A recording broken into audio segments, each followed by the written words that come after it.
What is up, guys? It is Bucky and welcome to your 14th intermediate Java tutorial. And in this tutorial we're going to be going over a data structure called a stack. Now what a stack is it pretty much can be closely related to a stack of dishes. Now you know whenever you're doing dishes and you put a new dish on the pile of old dishes, it's always placed on the top of the pile or the stack. And in Java terms we refer to this as pushing a dish on the stack. So what pushing means is putting something on top of the stack. And whenever you take a dish off of the stack, what Java calls this is popping a dish off the stack. So you always have pretty much a stack of methods or collection calls or anything you have, and whenever you put something on it, it's called pushing, and whenever you take something off it, it's called popping. So the easiest way to pretty much learn this is through a demonstration, so that's what I'm going to do. In order to create a stack, just go ahead and we import this in Java util, but just go ahead and press stack, and then go ahead and we're going to make our data a string because it's the easiest, and you can name it anything you want. I'm going to name mine stack, how creative, and then go ahead and put new stack, and then go ahead and put string in here. Now go ahead and put your empty parameters because it doesn't take any parameters in this constructor, and then go ahead and the first thing we need to do, we have an empty stack right now, so we need to push something or put something on a stack. So go ahead and put stack, and then we can call methods right from here.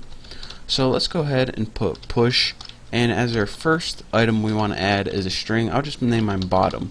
You can name anything you want. So now after this, let's just go ahead and print out the stack after everything we push or pop from it, and this can allow you to see what's going on. So go ahead and put print stack, and this is a method that we're going to be building later, and for the parameter it's going to take what collection, of course, our stack.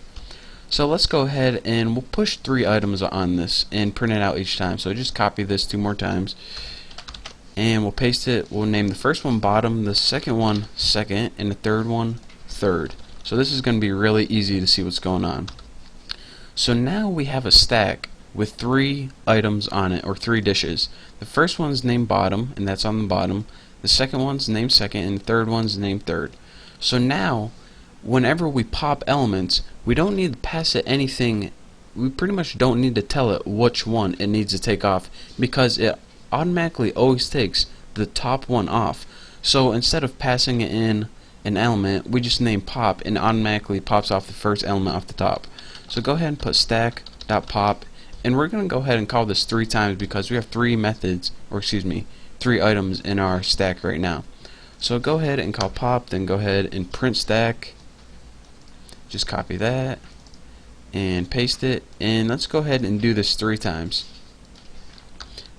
And what this will do is, what we did here is populate the stack with 3 items, and then by popping it 3 times we removed all 3. So now outside your main method, we're going to want to go ahead and build a new method called print stack. So let's go ahead and we'll make it private because we're only using it in this class.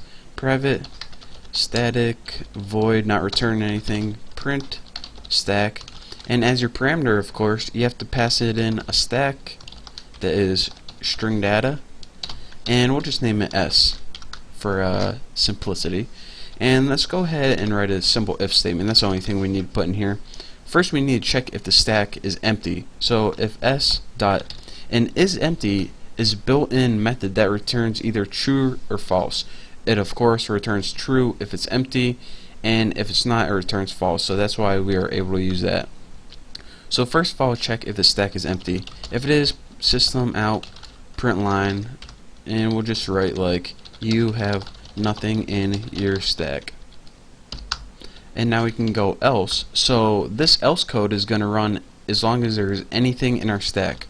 So let's go ahead and put system out print format would probably be the best print for this.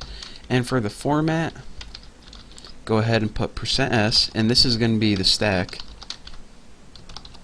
And just go ahead and put top and then a new line. So whenever we see top, we know that this is the top of the stack. And for your arguments, just pass it s. So you can actually pass an entire stack as a single string variable. So that's a cool thing in this. So let's go ahead and run this and see what it looks like. As you can see, the first thing we did is we populated it and printed it out after 3 times. So we populated it with bottom, bottom, second, and here's the top of the stack, bottom, second, third, here's the top. And then we popped it 3 times. We popped third off, we popped second off, and then whenever we popped bottom off, our stack was empty. So that's why we got the code, you have nothing in your stack. So that's pretty much how they use the push and pop and what a stack is. And this is one data structure. It's not the most common, but we're going to be going over some more in the tutorials to come. So thank you guys for watching. Don't forget to subscribe, and I'm out of time for this tutorial, but I will see you next time.